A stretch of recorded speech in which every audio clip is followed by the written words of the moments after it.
फितराना। आइए आज फितराने के मुतल्लिक आपकी मुकम्मल रहनुमाई करते हैं। फितराना कब कैसे अदा करना चाहिए और फितराना है क्या? फितराना वो सदका है जिसकी अदायगी रमज़ान के गुज़रते ही मुसलमानों पर फ़र्ज़ हो जाती है।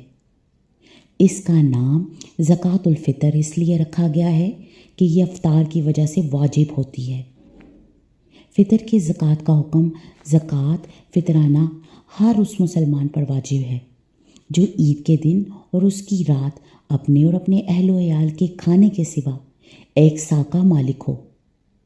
फितराना अदा करने वाले के लिए ज़रूरी है कि अपनी बीवी की तरफ से और हर उस फ़र्द की तरफ से अदा करे जिसका नान और नफ़का उसके ज़िम्मा है, और जिनैन की तरफ से अदा करना मुस्तहब है, यानी वो बच्चा जो अभी इस दुनिया में आया नहीं या आने वाला है।